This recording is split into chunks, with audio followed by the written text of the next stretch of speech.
está aqui hoje, né? Só para a gente lembrar, por que a gente está aqui hoje? Porque a gente se incomoda e a gente se importa com a vida. E aí eu gosto de trazer a vida em V maiúsculo. Porque, e eu me coloco junto nisso, porque eu acho que as pessoas que me acompanham o meu trabalho, a gente tem isso em comum. A gente se incomoda com as coisas e se importa com as coisas para além da nossa história, para além das nossas vidas. E o que a gente faz é muito conectado com esse incômodo e com esse se importar. Então, em geral, as pessoas que estão aqui hoje são pessoas que trabalham com educação, com autoconhecimento, com as artes, com movimentos sociais. Então, são pessoas cujos projetos, as ideias, os serviços, o servir no mundo está muito conectado com isso, assim, com transformar, né? Com transformar este mundo que a gente mesmo criou para melhor. E aí, pode ser também que você não trabalhe exatamente, o seu trabalho não esteja nesse lugar, mas todas as outras dimensões da tua vida estejam. Né? Então, não necessariamente você é uma ativista ou trabalha num movimento social, numa ONG, o seu trabalho não está diretamente conectado com isso, mas de alguma maneira o seu estar no mundo já é com essa intenção, né? De se importar e cuidar da vida, não só a nossa, mas de tudo que é vivo em volta de nós. Aí vocês me contam aí no chat se eu tô acertando, se vocês se sentem contempladas por essa descrição, assim, né? Porque eu me sinto muito. E por isso que eu tô falando nós, assim, né? Vão me contando. E o que não tá passando? E aí, qual que é o meu desejo para vocês quando a gente acabar esse encontro hoje? Vão me contando, hein, que eu quero saber se eu acertei lá. A Camila falou que sim. Então, qual que é o meu desejo para vocês, para nós, quando a gente acabar essa aula hoje? Tenho 2 desejos. O primeiro desejo é que vocês saiam inspiradas a começar a explorar suas narrativas a partir das ferramentas e das plataformas digitais que a gente vai falar hoje.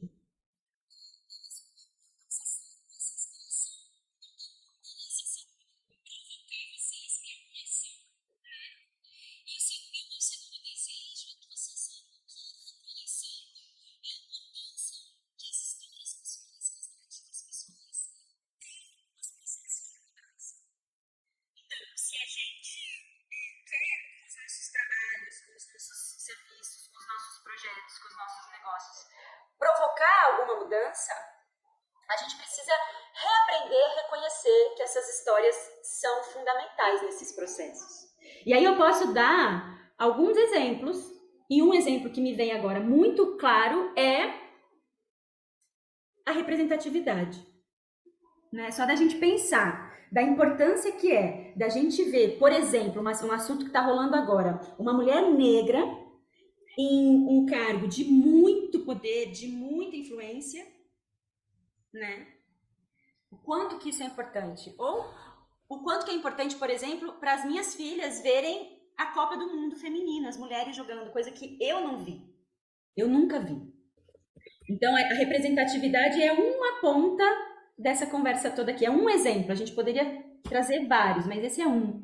O quanto que as histórias são importantes. E tem toda uma pesquisa também que diz que uma professora, ela é da internet, inclusive, ela chama Fernanda Leal, e ela trabalha com educação e como chama, gente? Estuda a cognição, agora que está na moda, todo mundo usa essa palavra, neurocientista, né? Mas ela estuda neurociência e ela fala que a gente, uma coisa que motiva muito a gente é a nossa própria história. O quanto que a nossa própria história e a história das pessoas vão ajudar a gente a definir ou não as histórias que a gente conta pra gente mesmo sobre o que a gente é capaz de fazer, sobre o que é possível pra gente. Então, a representatividade tem a ver com isso e as histórias pessoais estão nesse lugar. Então, espero que esses 2 desejos aconteçam, depois vocês me contam. E por que esse assunto é tão valioso para mim? É muito valioso, assim. É claro, é meu trabalho, né? A sementeira é um espaço onde eu crio experiências artísticas e experiências de aprendizagem, e às vezes essas duas coisas juntas, ao redor das histórias orais. Então, por que esse assunto é tão importante e tão valioso para mim? Vou contar para vocês. E agora, eu não tenho que abrir vocês, gente. Não consigo. Não consigo ficar falando sem ver ninguém. Calma, vou dar um jeito.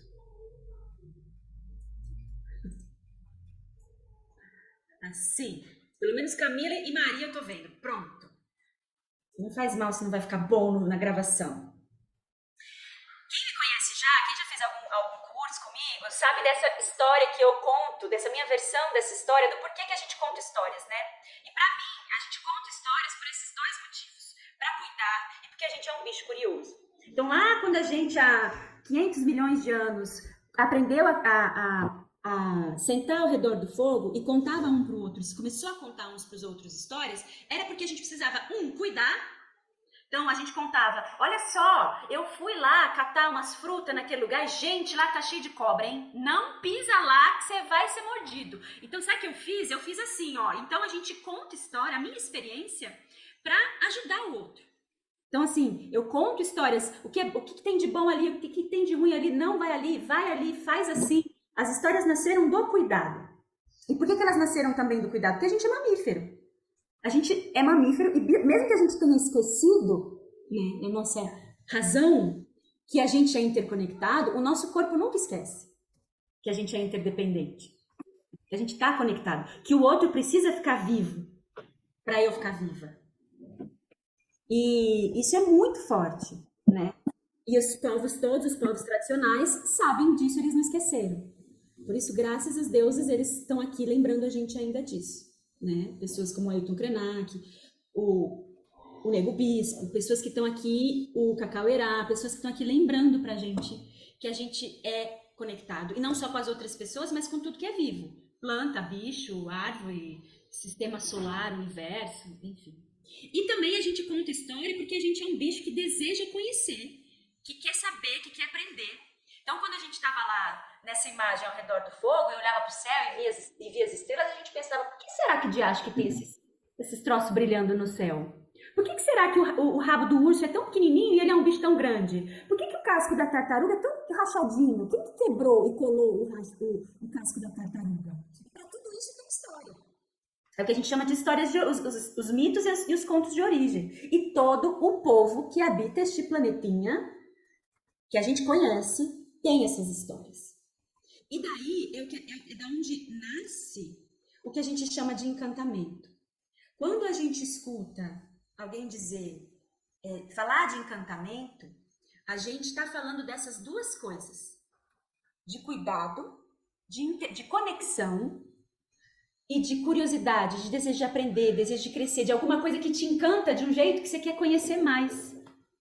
Então, o mundo encantado, quando a gente fala, né, é um mundo encantado, é um mundo de coisinhas fofas e que não existem. O mundo encantado é um mundo de interdependência.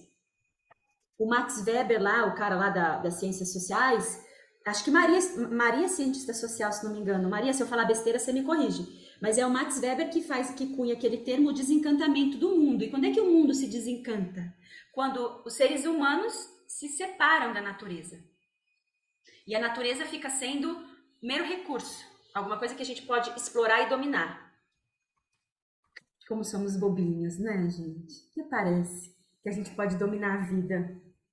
Quando eu falo vida, sempre com esse V maiúsculo. Então, esse encantamento das histórias, que vem desse cuidado, dessa conexão, desse desejo de crescer, de aprender, como diz o Luiz Antônio Simas, não sei se vocês conhecem o Simas e o Luiz Rufino, são dois professores. Luiz Rufino, ele é pedagogo e o Luiz Antônio Simas é historiador e professor de história. Eles dizem que o contrário da vida não é a morte, é o desencanto. E aí eu pergunto para vocês o quanto que a vida que a gente criou hoje, esse modo de vida, né, que a gente está vivendo hoje, é desencantado. Né? É desconectado da própria vida.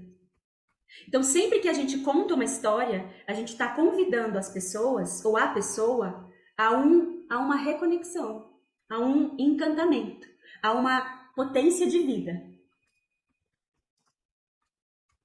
Tá fazendo sentido?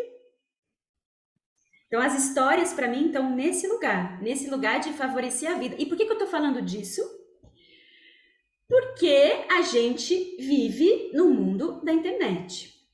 E esse material, esse PDF aqui, tem todos os links, tá? Depois eu mando no grupo para vocês acessarem, não precisa se preocupar em olhar, em anotar e tal. E esse cara aqui, ele chama Jaron Lanier, não sei se é assim que fala o nome dele. Esse cara, ele estava lá nos Estados Unidos quando a internet estava nascendo. Ele fazia parte desse rolê. E ele, nesse TED, ele conta como foi esse processo. Ele usa essa palavra. A gente sabia que o que a gente estava criando era uma coisa muito poderosa e poderia ser muito perigosa também.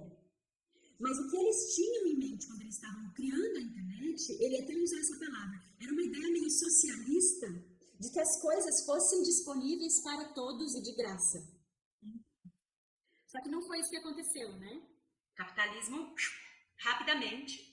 E aí o que ele diz é que a gente precisa, eu vou até ler porque é bem legal quando ele fala isso, a gente precisa criar uma cultura ao redor da tecnologia que seja tão bonita, tão significativa, tão profunda, tão infinitamente criativa, tão cheia de potência, que impeça a gente de cometer um suicídio coletivo. Ele acha que se a gente não mudar o modo como a gente como a internet funciona, a gente não sobrevive.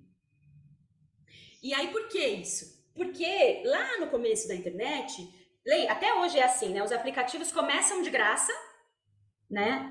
Os serviços começam de graça e depois você pode pagar o premium. Lá no começo da internet, com esse desejo de facilitar o acesso e ser acesso gratuito para todo mundo, talvez um pouco inocente esse desejo deles naquele momento, mas enfim, a gente... Tudo começa de graça e aí eles colocam um anúncio. E no começo, isso era publicidade mesmo. Né? Um anúncio lá do seu corretor de imóveis da sua cidade, para quem quer comprar uma casa ou alugar uma casa. Hoje, ele não chama mais, e a gente sabe, isso de publicidade. O que a gente tem na internet hoje não é mais uma mera publicidade, é modificadores de comportamento. Né, o algoritmo e todas essas plataformas, as big techs, Facebook, internet, YouTube, não sei se pode falar, se derruba, ai meu Deus. Mas tudo isso funciona estimulando o que é negativo, porque é mais barato. Ele fala isso, ele fala, estímulos negativos são mais baratos. Para construir confiança, a gente demora muito tempo. Para acabar com essa confiança, é muito rápido. Um tweet errado, um tweet fora do lugar, acabou para a pessoa. Amor é a mesma coisa. A gente demora muito para construir uma relação de amor, de confiança, de afeto. Para acabar é muito rápido. Então, a gente está vivendo num movimento que é muito perigoso. Para nossa saúde, inclusive. Mas eu, como ele, eu compartilho dele de que é possível a gente usar essa ferramenta de um jeito positivo. Eu mesma aprendo muito na internet. Fiz amigos assim que até me emocionam de pensar. Beijo, Paulo. Que até me emocionam, pessoas que eu nunca vi. Quando eu consigo encontrar, agora que eu tô, né, me movimentando um pouco mais, quando eu encontro uma pessoa e dou um abraço na pessoa, né, Elissa? É como se eu já tivesse dado aquele abraço. Não parece um abraço inédito. Dependendo da relação que você constrói com a pessoa, não parece um abraço inédito. Então, já que estamos aqui, já que temos essa possibilidade, o que a gente faz com isso? A gente precisa escolher de outro jeito. A gente precisa escolher fazer diferente. E eu acho que é super possível a gente fazer isso. E como é que eu assim, na minha humilde compreensão, acredito que a gente pode mudar um pouco a internet. Primeiro, diminuir o máximo a quantidade de tempo que a gente passa, né? Como é que a gente pode diminuir essa quantidade ao máximo que a gente puder? E eu tô dizendo isso na internet. Mas que quando a gente estiver na internet, a gente possa ser capaz de melhorar a qualidade daquilo que a gente consome e daquilo que a gente produz. No nosso caso, né? Que a gente aqui Somos pessoas que, por um motivo que a gente já falou no começo, porque a gente se importa, porque a gente é completamente comprometido com o que a gente faz, porque a gente acredita que o que a gente faz melhora o mundo, também pensar naquilo que a gente produz.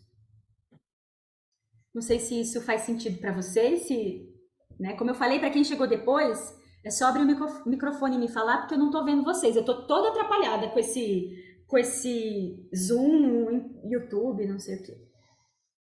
E aí, o que funciona hoje na internet mais? Tem uma pesquisa que fala que a gente não vê mais propaganda.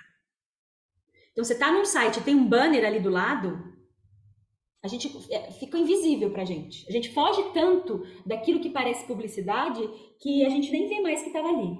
Igual aquele experimento do homem vestido de macaco dançando no meio dos jogadores de basquete. Vocês já viram esse vídeo?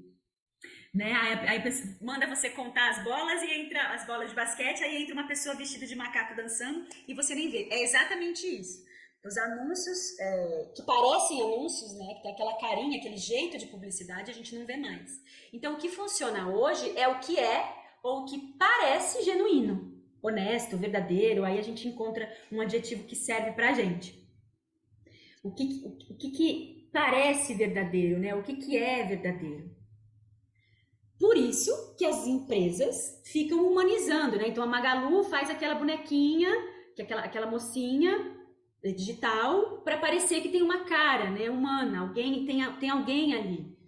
E eles ficam muito como chama aquilo? Os influenciadores, né? Antigamente a Brastemp pagava a Anissete Bruno para fazer um comercial na televisão no intervalo da novela ou do Jornal Nacional. Hoje as marcas pagam influenciadores para falar que usam aquele produto e aquele produto é bom. Porque aquele influenciador tem uma relação com aquele público de honestidade, de ser verdadeiro, de ter confiança. Então, se aquela pessoa está falando que aquilo é bom, eu vou acreditar. E aí, gente, a gente tem uma sorte nesse caso aqui. Porque no nosso caso, é verdadeiro. A gente não precisa querer parecer alguma coisa. A gente já é. A gente está realmente comprometida com o que a gente faz, com o que a gente oferece. Então, meio caminho andado. Isso foi só a apresentação, gente. Vê se pode. Eu vou passar rapidinho que a gente vai ver na próxima meia hora. Então, eu vou falar de 2 desafios que a gente enfrenta nesse nosso caminho de comunicar nossos trabalhos, nossas histórias, nossas ideias. Vou falar das histórias digitais, o que são, da onde vieram. Vou falar as origens, mas vou falar também o que é uma história digital, o que eu chamo de uma história digital, tá bom? Então vamos lá, 2 desafios. Me digam se vocês, de alguma maneira, percebem esses desafios aí em vocês. Primeiro desafio é as pessoas, comunidades e organizações que se dedicam a transformar as coisas, que estão comprometidas, em geral, não têm recurso, nem meio para espalhar suas ideias. Né? Então, quem tem recurso, quem tem possibilidade, vai alcançar muita gente. E, em geral, a ideia dessas pessoas é manter o poder que elas já têm. É se manter no lugar que elas já estão. Então, transformação é uma coisa que não combina muito. Né? Então, a gente precisa encontrar meios e recursos que sejam acessíveis para a gente usar, para a gente comunicar as nossas histórias. E como é que a gente faz isso? Né? Vamos chegar lá. Mas antes, eu vou falar do segundo desafio, que é... só esqueci de uma coisa. Aqui, quando eu falo recursos e meios, muitas vezes a pessoa não tem recurso e não tem meio no sentido de não tem nem o conhecimento de como contar essas histórias. E não tem nem a ideia de que isso é importante. Porque na mesma medida que quem tem poder vai trabalhar para manter esse poder, vai trabalhar também para que as histórias que estejam na contramão disso, dessa cultura dominante, continuem silenciadas, né, gente? Então eles estão trabalhando para que a gente continue quieto, para que as vozes não ouvidas continuem não ouvidas. E como é que eles fazem isso? Contando histórias pra gente de que as nossas histórias não têm importância. De que se a gente não tem a cor de pele, o gênero, a religião, a forma do corpo corretos, a nossa história não importa, da perspectiva deles. Então, quando eu digo que a gente não tem recurso, muitas vezes não tem recurso financeiro, não tem recurso de estrutura, mas também acredita que não tem nada a dizer. Que aquilo não importa. E aí, pessoas, acho que como nós, um pouco mais privilegiadas, que sabe que precisa comunicar, que é importante, quando a gente comunica, a gente reproduz modelo. Tanto modelo de produção, modos de fazer, quanto modelo estético dessa cultura dominante. Então a gente vê se vocês se identificam. Eu preciso gravar um vídeo para falar de um projeto, de uma ideia, de um negócio. Aí quando você começa a falar para o seu celular, para o seu computador, você fala, nossa, que esquisito. Não sou eu. Parece que baixa assim um apresentador do Jornal Nacional e eu começo a falar de um jeito que eu não me sinto confortável e parece que eu não sei o que fazer com as minhas mãos e eu não... né? Não sei se já aconteceu com vocês. Mesmo texto, eu preciso escrever um texto, eu começo a usar umas palavras que eu não uso. Umas palavras mais formais, umas palavras... Então a gente vai para um modelo da cultura dominante. E aí eu vou sugerir para vocês esse vídeo aqui, que não sei se vocês conhecem esse canal, o canal chama Hora Thiago. É muito legal, foi meu companheiro ainda que me indicou, e ele fala do imaginário fascista. Ele tá falando da cultura pop, mas a gente sabe que cultura pop e publicidade, né, e marketing são duas coisas que estão muito amigas. Né? Um filme da Disney não é um filme da Disney, é uma série de produtos que eles vão lançar. Roupa, sapato, caderno, livro, CD, música, fantasia. É uma série, qualquer filme da Marvel não é um filme, é uma série, é um lançamento de uma série de produtos. Né? Então eu acho que esse vídeo é bem interessante para a gente pensar na estética que a gente usa e na forma de produzir. Porque a gente pensa, putz, eu preciso fazer um vídeo, mas eu não tenho a câmera, mas eu não tenho o microfone, eu queria fazer, né, a qualidade precisa ficar num padrão que não é real para uma pessoa. É real para uma indústria, é real para uma produtora, mas eu sou só eu mesmo. A sementeira sou só eu. O estúdio criativo, é estúdio, né, Kátia? O estúdio criativo da Kátia é só a Kátia. O trabalho da Camila, acho que é só a Camila. Às vezes vem alguém ajudar aqui e ali. Não tem como a gente ter esse ideal que a cultura dominante, que o mercado tem. E isso pode ser bom pra gente. A gente já tá vendo isso, né? Então, a gente tem um outro problema aí, que é ou a gente reproduz os modelos, ou a gente não faz.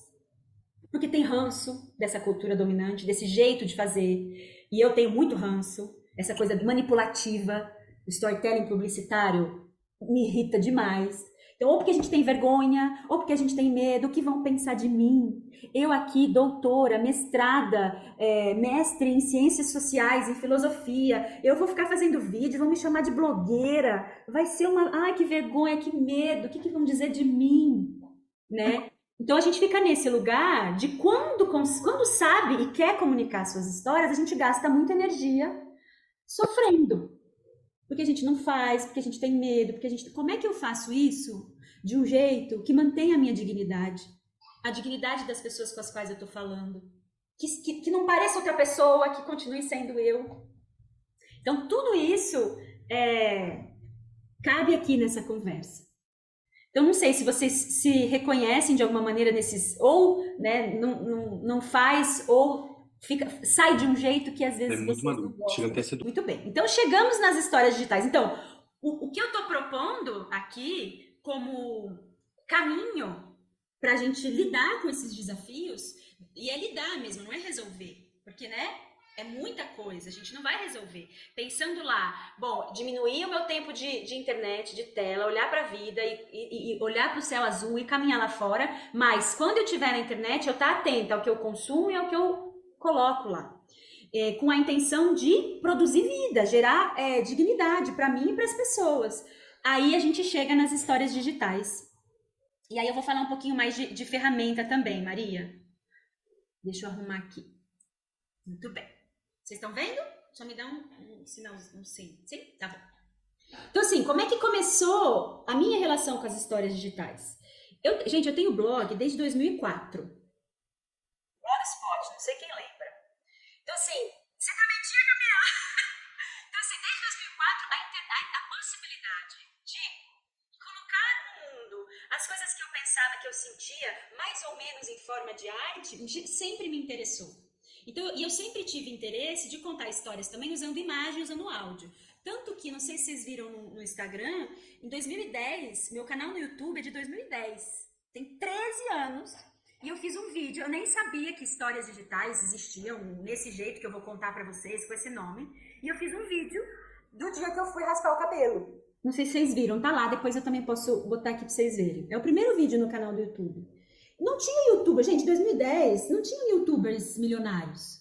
O meu desejo era transformar em arte um momento da minha vida que estava muito importante pra mim. Que estava muito... Muito pouco de água para mim. Alguém pedindo água, deixa eu botar aí, pronto.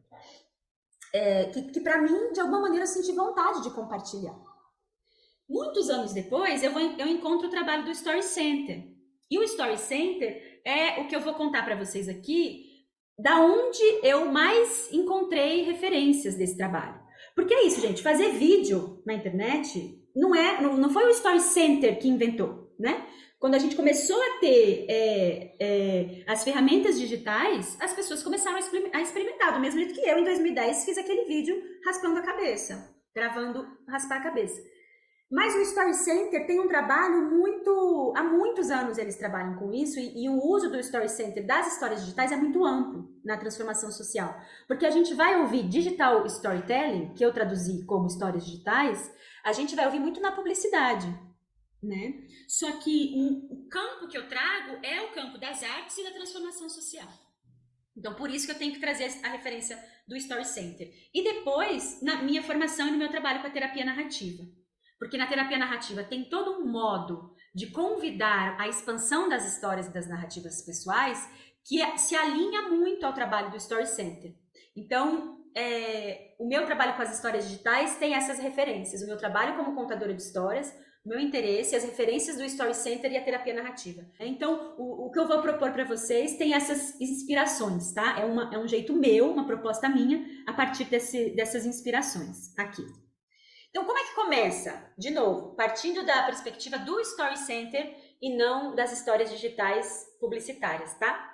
Então, na década de 60, lá nos Estados Unidos, em São Francisco, um grupo de artistas, designers também, arte educadores, artistas que trabalhavam com arte comunitária, né, em comunidades, eles estavam interessados em aumentar o acesso das pessoas, não só a fruição artística, né, a poder ter contato com as artes, mas a criação artística, que as pessoas pudessem acessar as artes como criadores. E aí eles começaram, na década de 90, quando as tecnologias digitais começaram a aparecer e o acesso começou a ser mais fácil, novas ferramentas começam a nascer. E eles começam a experimentar esse jeito de contar narrativas pessoais com o vídeo e com o áudio, com o audiovisual, né? Então, as histórias digitais, nessa perspectiva, têm esses 3 pontos. Elas estão desafiando a ideia dominante de que a arte é para poucos. Ela está restabelecendo e reforçando e resgatando a importância das histórias pessoais e a autoria das pessoas, das suas próprias histórias. E elas estão fortalecendo as relações e as comunidades, porque compartilhar essas histórias é um dos passos fundamentais. Então, as histórias, a gente falou lá no começo que a gente conta histórias para cuidar, para se conectar e para conhecer. Então, esse último passo de compartilhar as histórias, ele é importante. E ele tem a ver com isso, com fortalecer as relações e as comunidades. E com a autoria também, né? Para que as histórias que não são contadas sejam contadas em primeira pessoa, né? Muito bem. Aí, um dos artistas que estão lá em São Francisco nesse momento é esse cara aqui, ele chama Dana Ashley. Ele é um artista e é dele essa frase que as histórias digitais combinam o melhor de 2 mundos. O novo mundo, né, entre aspas, do mundo digital, da fotografia e da arte, e o velho mundo também, entre aspas, da contação de histórias. E esse cara, Ele já faleceu faz tempo, tanto que no Story Center, o cara que coordena o Story Center hoje era parceiro do Dana Ashley, eles trabalhavam juntos, foi daí que nasceu o Story Center, e esse cara fez um espetáculo que chamava Next Exit, a próxima saída. Então ele tinha uma tela de televisão na época, imagina, 95, que ficava aparecendo um fogo, tinha todo um cenário, era uma fogueira naquela tela, e ele ia contando as histórias. E às vezes ele se relacionava com vídeos, e os vídeos, a fogueira às vezes dava espaço a alguns vídeos. E o vídeo que a gente vai ver agora é um vídeo que faz parte, ele é o avô das histórias digitais, esse vídeo faz parte desse espetáculo, de 1995. E chama Vídeos Caseiros, Home Movies. My grandfather took home movies with an old Kodak 16mm movie camera. They didn't have zoom lenses in those days, and he knew how to hold his shots. Each year, as his sons were growing up, there are my two uncles, and my father behind them. Each year he would march them out of the house, line them up in front of the camera and say, "Turn, now." And they would turn, and turn. And then they would try to figure out which way they were supposed to turn. I love watching their relative heights change. One year my mother appeared in the lineup. As they turned, they kissed and laughed. They were divorced when I was young, and I never remember them showing much affection, so this is a magic moment for me. The next year, 1941, A New Generation. That's me and a cheap camera trick.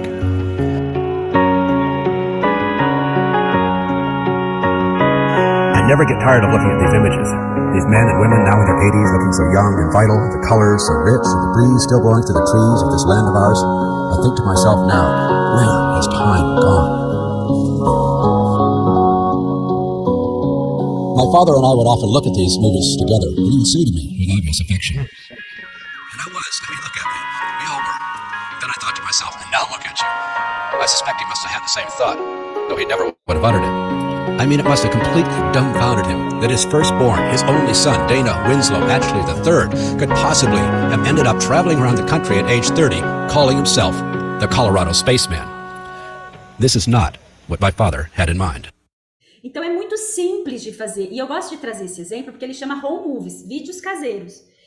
E as histórias digitais, elas têm... Lembra quando a gente falou, quando eu falei da gente ficar tentando reproduzir uma estética de uma cultura dominante?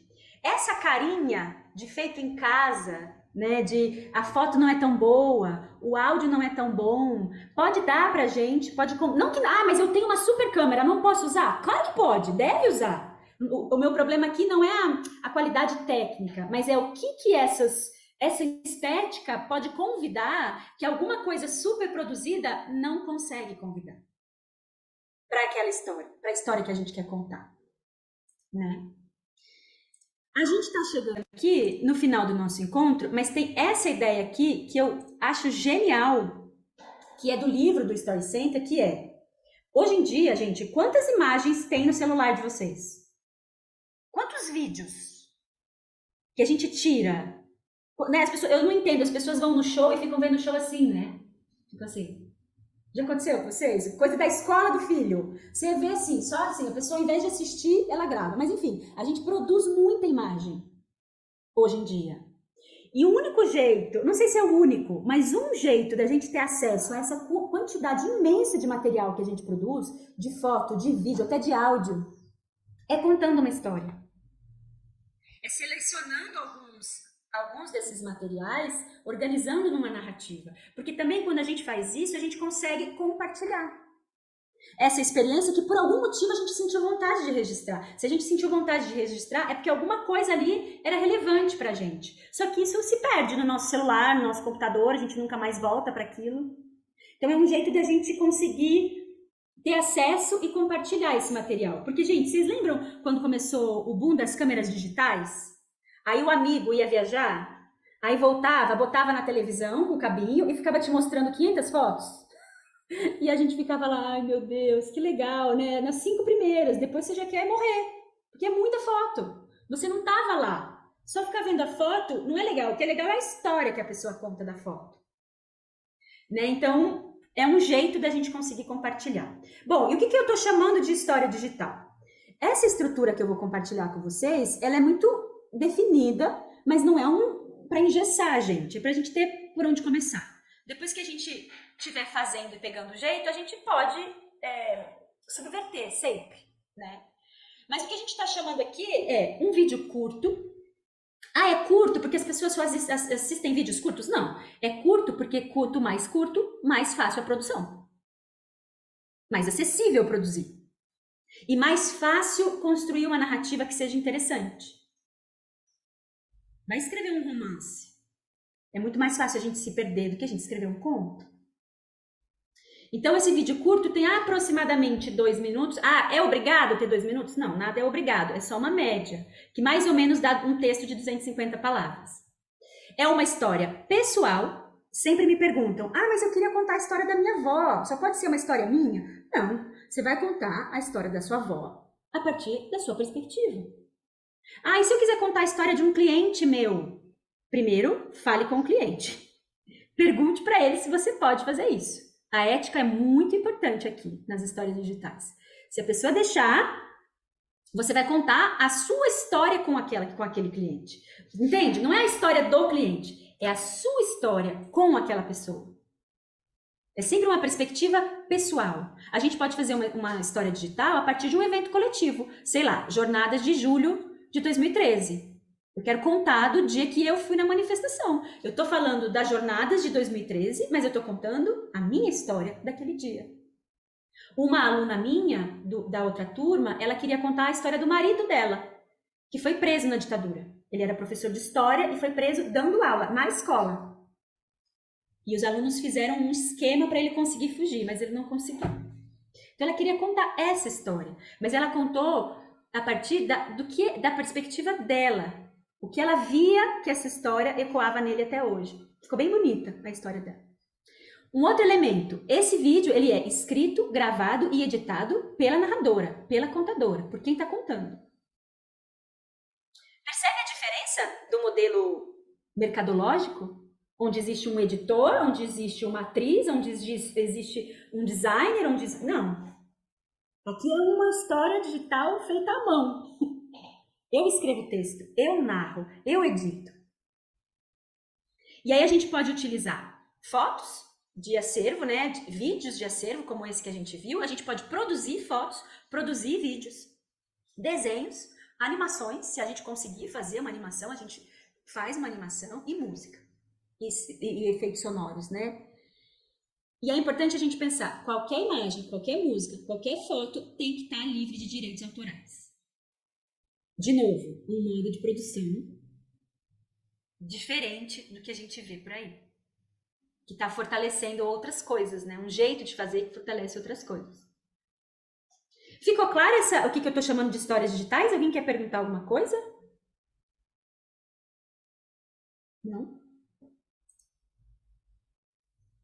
Então, aqui tem uns passos, vamos dizer assim, né? O que a gente faz? Primeira coisa que a gente faz é, a gente define qual a história ou momento a gente quer contar e por quê.